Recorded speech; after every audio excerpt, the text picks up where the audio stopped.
গল্পের সওদাগর চ্যানেলে আপনাদের সবাইকে স্বাগত।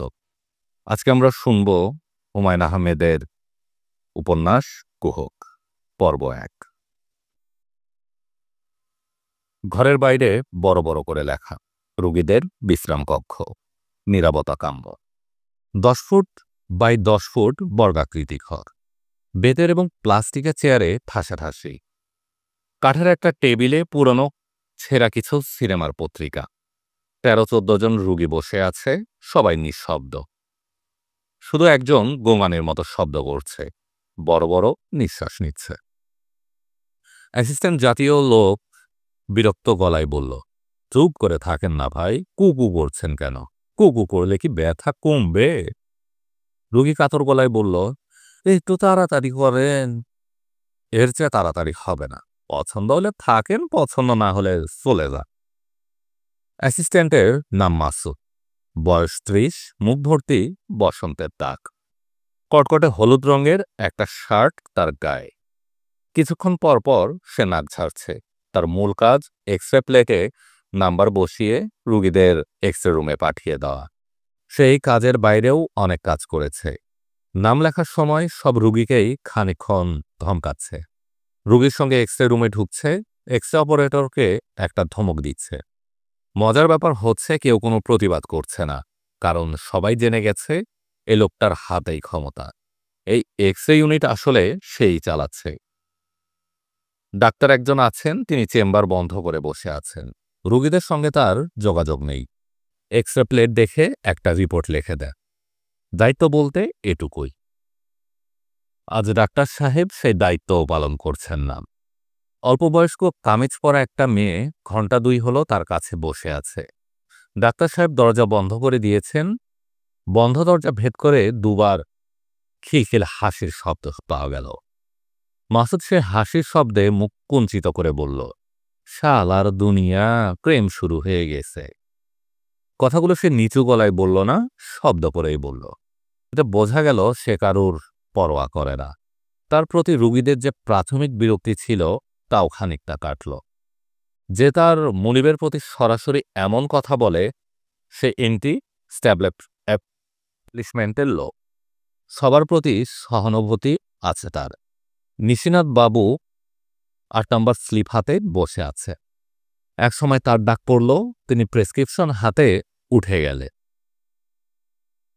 মাসুদ কাছের দেয়ালের ওপাশে বসেছে। রেলের টিকিটের ঘুমটি ঘরের মতো ছোট্ট জানালা দিয়ে তিনি প্রেসক্রিপশন বাড়িয়ে দিলেন।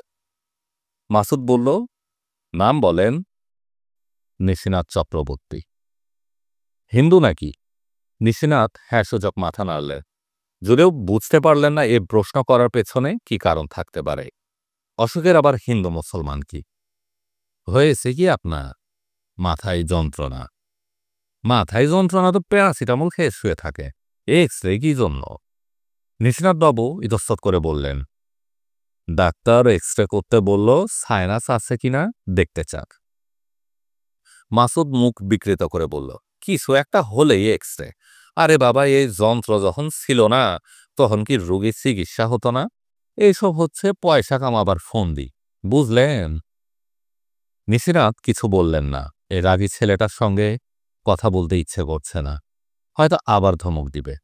এক্স রে করতে এসে এতবার ধমক খাবার কোন মানে হয় না। মাসুদ খাতায় নাম তুলতে তুলতে বলল, সামান্য পেট ব্যথা হলে ডাক্তাররা কি করে জানেন? X ray, ultrasonogram, endoscopy, blood, urine, শালা দুনিয়া। এইসব না করে একটা ডাব খেয়ে শুয়ে থাকলে কিন্তু পেট ব্যথা কমে যায়। যান ভেতরে যান। নিশিনাথবাবু ভেতরে ঢুকলেন, ভয়ে ভয়ে ঢুকলেন। তার ভয় করছে কেন তাও ঠিক বুঝতে পারছেন না। এক্স রে রুমে আলো কম, তার চোখ ধাতস্থ হতে সময় লাগছে। ব্যাপার স্যাপার দেখে তিনি খানিকটা ভরগেও গেছে।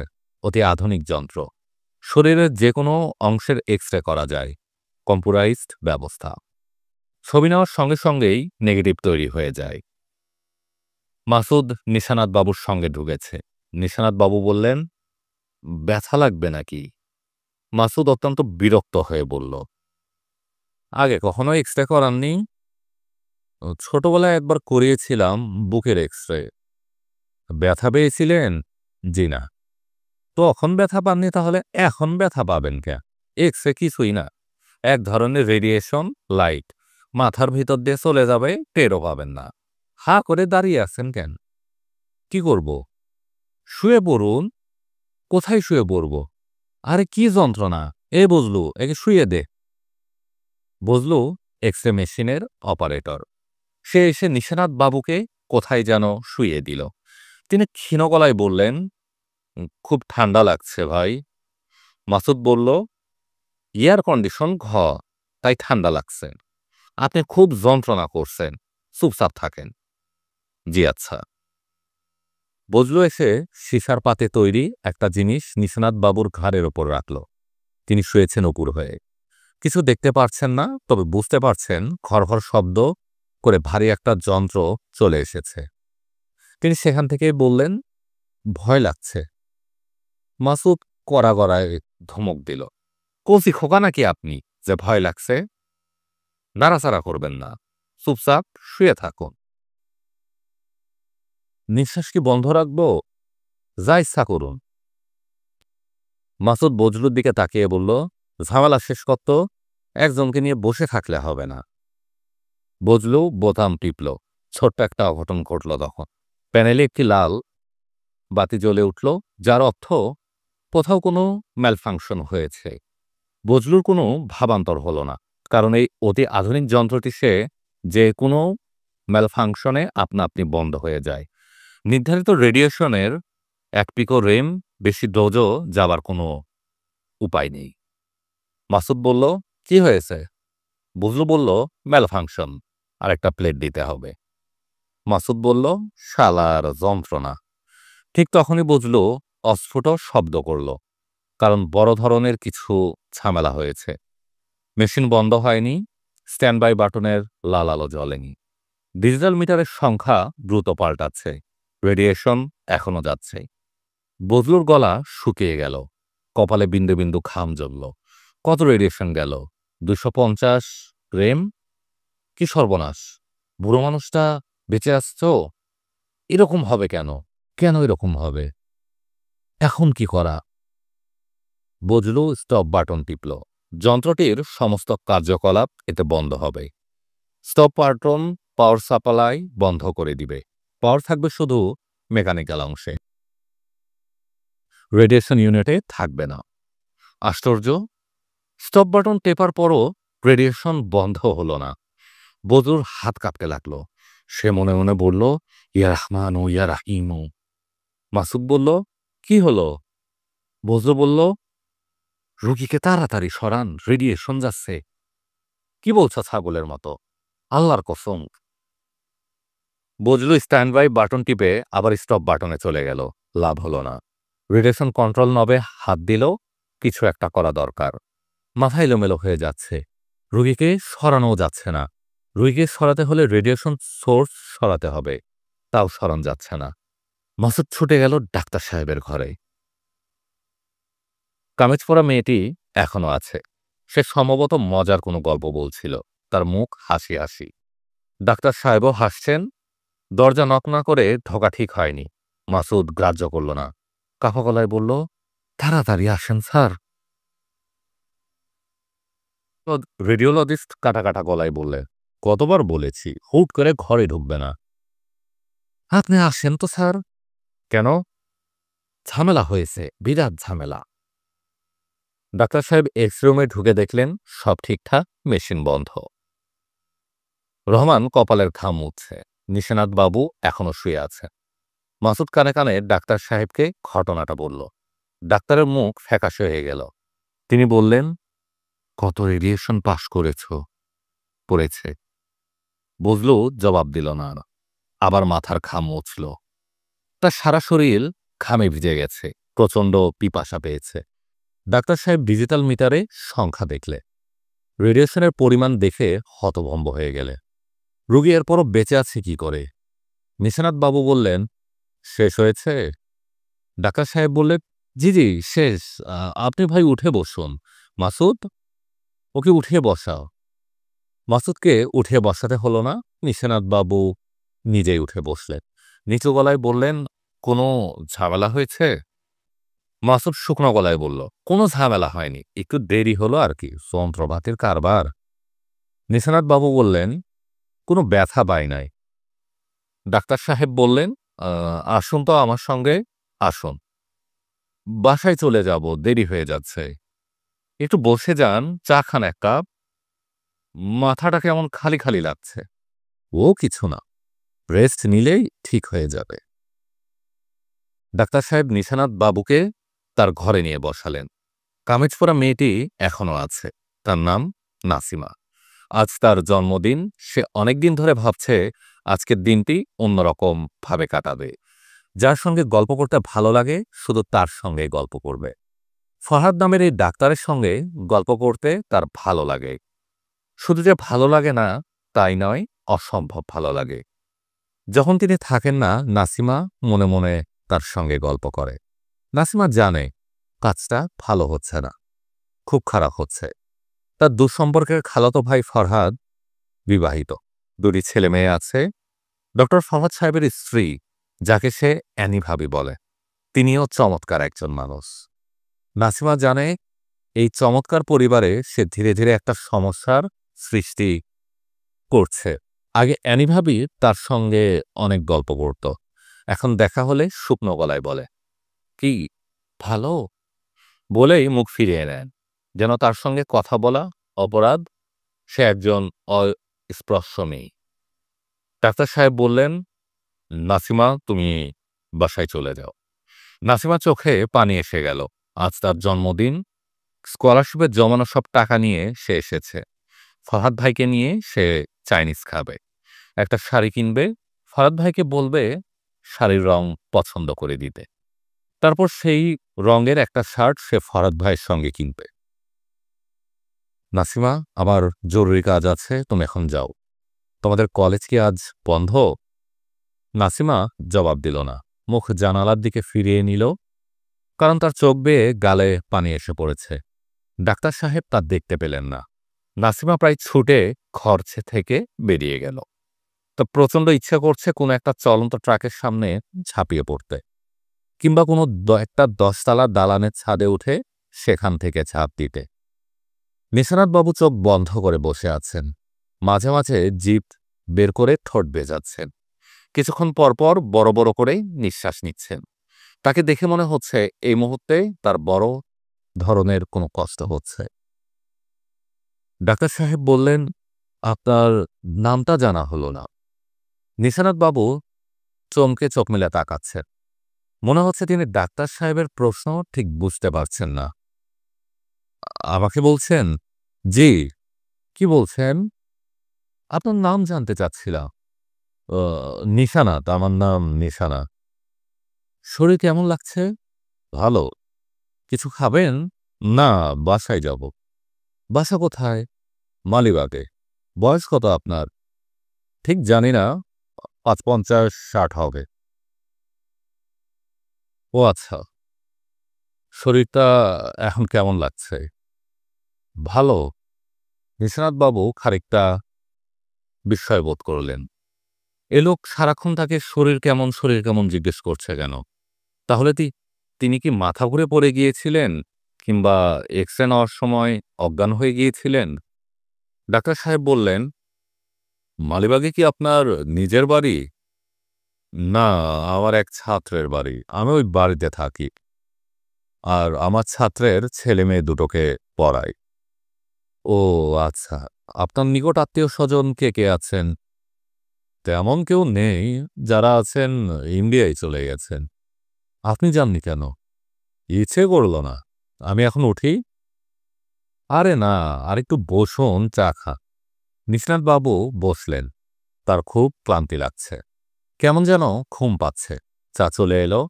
তিনি চায়ে চুমুক দিলেন, কোনো রকম স্বাদ পেলেন না। তবু ছোট ছোট চুমুক দিতে লাগলেন। এখন না খাওয়াটা অভদ্রতা হয়। বজর ডাক্তার সাহেবকে একটা কাগজ দিয়ে গেছে, সেখানে লেখা কত ডোজ রেডিয়েশন এই রোগীর মাথার ভিতর দিয়ে পাস করেছে। সংখ্যাটির দিকে তাকিয়ে ডাক্তার সাহেব ঢোক গিললেন। এ কি ভয়াবহ অবস্থা! ডাক্তার সাহেব বললেন, আর কোনো এক্স-রে নেওয়া হয়নি তো? জি না, তবে যন্ত্র এখন ঠিক আছে। ঠিক থাকুক আর না থাকুক, আর কোনো এক্স-রে যেন করা না হয়। জি আচ্ছা। নিশানাথ বাবু বললেন, আমি এখন উঠি? ডাক্তার সাহেব বললেন, আমি ওই দিক দিয়েই যাব, আপনাকে নামিয়ে দিব। আমার সঙ্গে গাড়ি আছে। নিশানাথ বাবু ডাক্তারের ভদ্রতায় মুগ্ধ হয়ে গেলেন। কি অসাধারণ একজন মানুষ! আজকালকার দিনে এরকম মানুষের সংখ্যা দ্রুত কমে আসছে। গাড়িতে উঠতে উঠতে ডাক্তার সাহেব বললেন, আমার কার্ডটা রাখুন, টেলিফোন নম্বর আছে। কোনো অসুবিধা হলে টেলিফোন করবেন। নিশিনাথ বাবু বললেন, কি অসুবিধা? না মানে বয়স হয়েছে তো, এই বয়সে শরীর তো সবসময় খারাপ থাকে। পরিচয় যখন হয়েছে তখন যোগাযোগ রাখা, আপনি শিক্ষক মানুষ।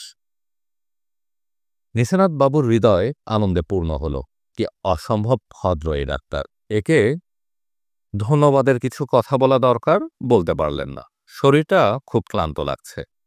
তিনি পেছনের সিটে বসে ঝিমোতে লাগলেন। বাসায় ফিরে শরীরটা আরো খানিকটা খারাপ হলে নিজের ঘরে ঢুকে অবেলায় ঘুমিয়ে পড়লে।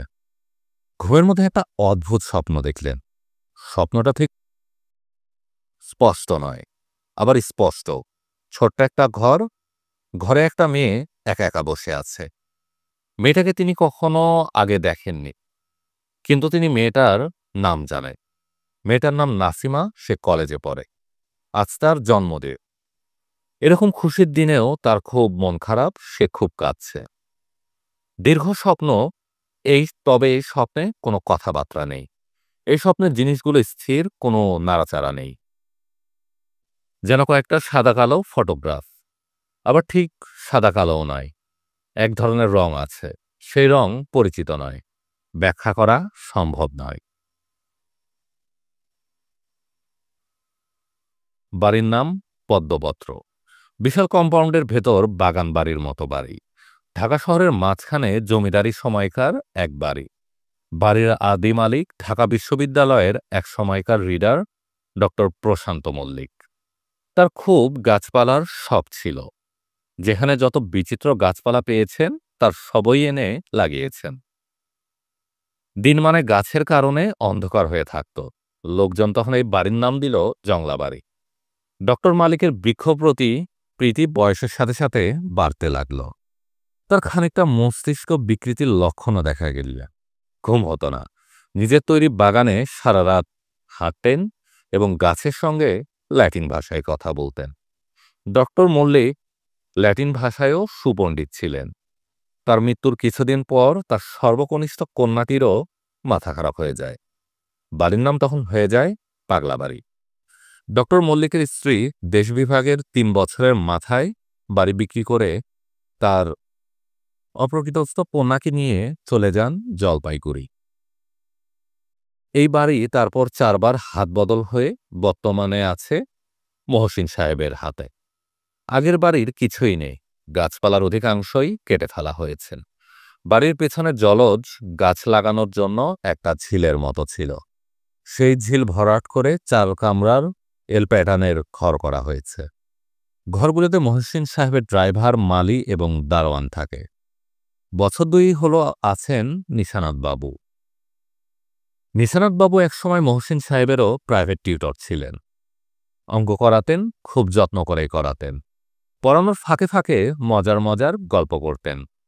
মহসিন সাহেব শিশু অবস্থায় সেই সব গল্প শুনে মুগ্ধ ও বিস্মিত হতেন। তার সেই বিস্ময়ের কিছুটা এখন অবশিষ্ট আছে বলে নিশানাথ বাবুকে যত্ন করে নিজের বাড়িতে এনে রেখেছেন। নিশানাথ বাবুর দায়িত্ব সন্ধ্যার পর মহসিন সাহেবের পুত্রকন্যাকে নিয়ে বসা, পড়া দেখিয়ে দেওয়া। এই দায়িত্ব তিনি নিষ্ঠার সঙ্গে পালন করেন। দায়িত্বের বাইরে যা করেন তা হচ্ছে গাছপালার যত্ন। প্রায় সময়ই মালির সাথে তাকেও নিড়ানি হাতে বাগানে বসে থাকতে দেখা যায়। মহসিন সাহেবের এক ছেলে, ২ মেয়ে। বড় ছেলে ল্যাবরেটরি স্কুলে ক্লাস 6-এ পড়ে। পড়াশোনায় মোটামুটি ধরনের, তবে সুন্দর ছবি আঁকে। দ্বিতীয় সন্তান রাত্রি পড়ে ভিকারুন্নেসা স্কুলে ক্লাস 5-এ। এই মেয়েটি অসম্ভব বুদ্ধিমতী, স্মৃতিশক্তিও অসাধারণ। কোনো জিনিস একবার পড়লে দ্বিতীয়বার পড়ার দরকার হয় না। মহসিন সাহেবের তৃতীয় সন্তান আলো ভাই বোনদের মধ্যে সবচেয়ে রূপবতী। তার দিকে তাকালে চোখ ফিরিয়ে নেওয়া মুশকিল। আলো এবং রাত্রির বয়সের তফাৎ 1 বছর। আলো জন্ম থেকেই মূক ও বধির। এই মেয়েটিকে নিয়ে বাবা মার দুঃখের কোনো সীমা নেই। মহসিন সাহেবের স্ত্রী দীপা সারাক্ষণ চোখে চোখে রাখেন মেয়েটিকে। মাঝে মাঝে থমথমে গলায় বলেন, মা তুই এত সুন্দর হচ্ছিস কেন? তুই তো বিপদে পড়বি মা। আলো চোখ বড় বড় করে মার দিকে তাকিয়ে থাকে। মার কথা সে শুনতে পায় না, মা কি বলছেন বুঝতেও পারে না। মার কথা শেষ হওয়া মাত্র সে হাসে। সেই হাসি এতই মধুর যে দীপার ইচ্ছে করে মেয়েকে জড়িয়ে ধরে চিৎকার করে কাঁদতে। রাত প্রায় 8টা বাজে। তুষার এবং রাত্রি ভিডিও গেম নিয়ে বসেছে। রাত্রি গত জন্মদিনে এই যন্ত্রটি উপহার হিসেবে পেয়েছে। অনেকগুলি খেলার ক্যাসেট আছে, তবে তাদের পছন্দ হয়েছে ঘোড়ার খেলাটা। খেলা শুরু হতেই টিভি পর্দায় দেখা যায় অনেক জীবজন্তুর মাঝখানে ল্যাসো হাতে এক ঘোড়সাওয়ার বসে আছে। খেলার বিষয়টি হচ্ছে জীবজন্তু ধরা। কালো ছাগল 3 পয়েন্ট, সাদা হরিণ 25 পয়েন্ট, বসে থাকা বাঘ 100 পয়েন্ট। জন্তুগুলি ধরা বেশ কঠিন, কারণ এরা দ্রুত দৌড়াতে থাকে। রাত্রির জয়স্টিকের কন্ট্রোল খুবই চমৎকার। সে 5000 পর্যন্ত করতে পারে। তুষার অনেক কষ্টে একবার 1100 করেছিল। ছোট বোনের কাছে পরাজিত হবার লজ্জায় সে খানিকটা ম্রিয়মা। এখন খেলছে রাত্রি। তুষার ধৈর্য ধরে অপেক্ষা করছে। ওদের থেকে অনেকটা দূরে সোফায় আছোয়া হয়ে বসে আছে আলো। সেও গভীর মনোযোগে খেলা দেখছে। দিবা ট্রেতে করে ছেলে মেয়েদের জন্য দুধের গ্লাস নিয়ে ঢুকলেন। বিরক্ত গলায় বললেন, এখন গেম নিয়ে বসেছ কেন? পড়াশোনা নেই? রাত্রি খেলা বন্ধ না করেই বলল, স্যার আজ পড়াবে না মা, স্যারের শরীর ভালো না। দীপা বললেন, উনি পড়াবেন না বলেই তোমরা পড়বে না, এ কেমন কথা? পরীক্ষায় খারাপ করবে তো। রাত্রি বলল, আমি কি কখনো খারাপ করেছি? করনি বলেই যে ভবিষ্যতে করবে না তা তো না। না পড়লে কিভাবে ভালো করবে? রাত্রি খেলা বন্ধ করে মার দিকে তাকিয়ে হাসল। মিষ্টি করে বলল, পড়তে যাচ্ছি মা। দীপা বললেন, আরেকটা কথা, তোমরা যখন খেলা নিয়ে বসো তখন আলোকে ডাকো না কেন?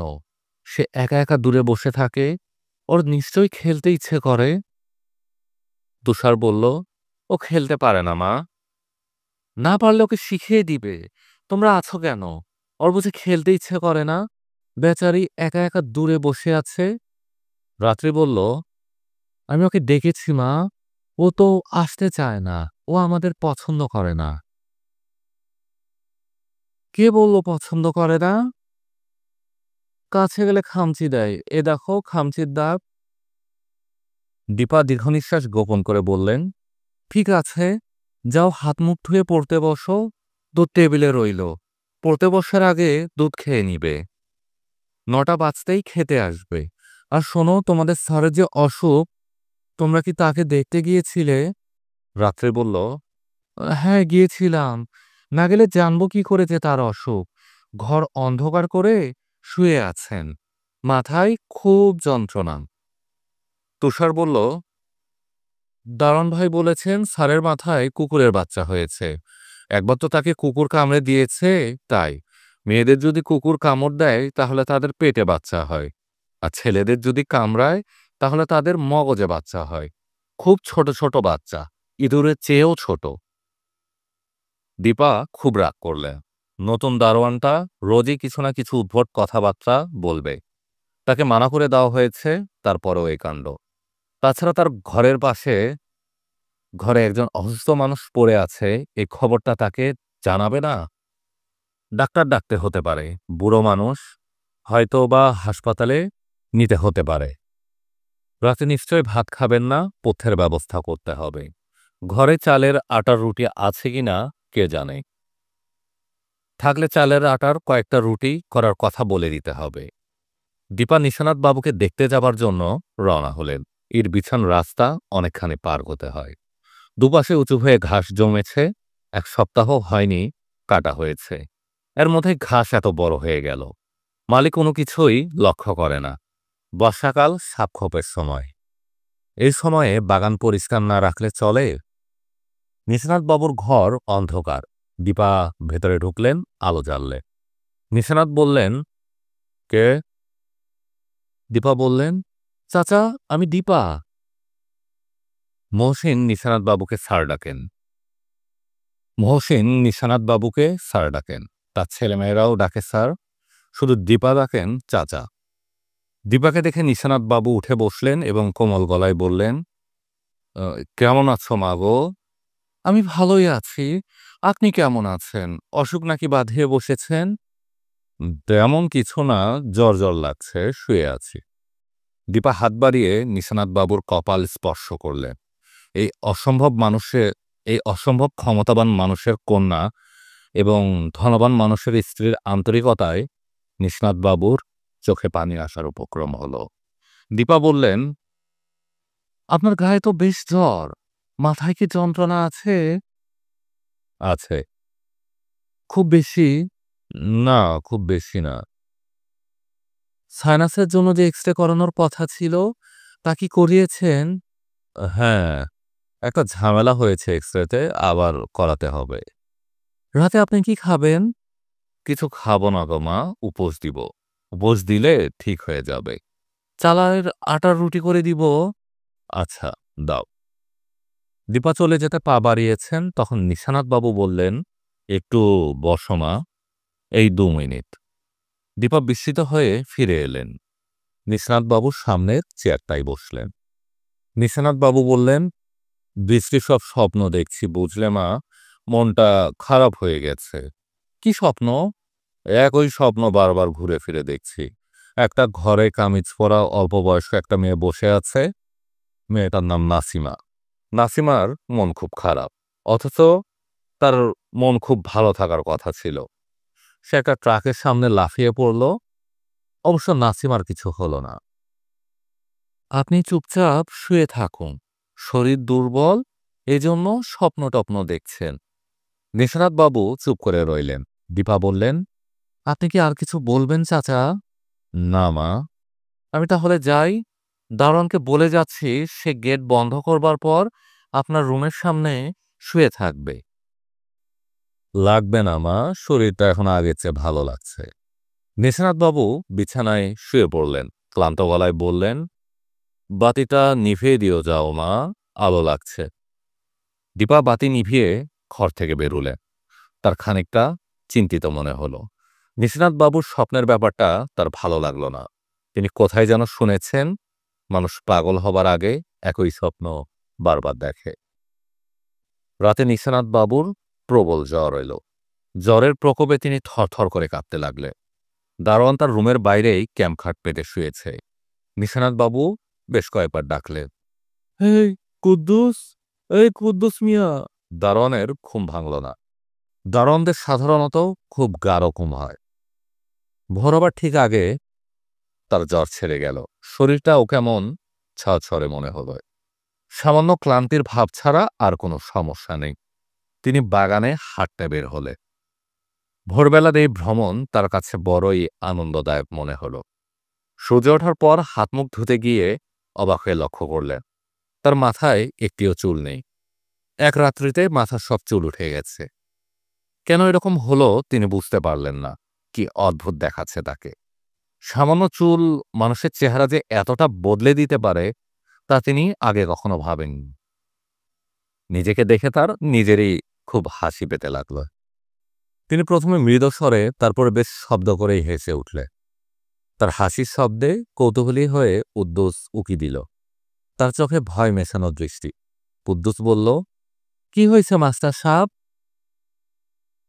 কিছু হয়নি কুদ্দুস, হাসছি।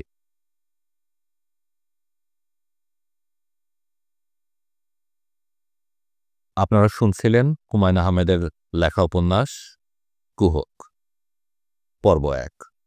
পরবর্তী পর্ব শুনতে আমাদের গল্পের সওদাগর চ্যানেলে চোখ রাখুন।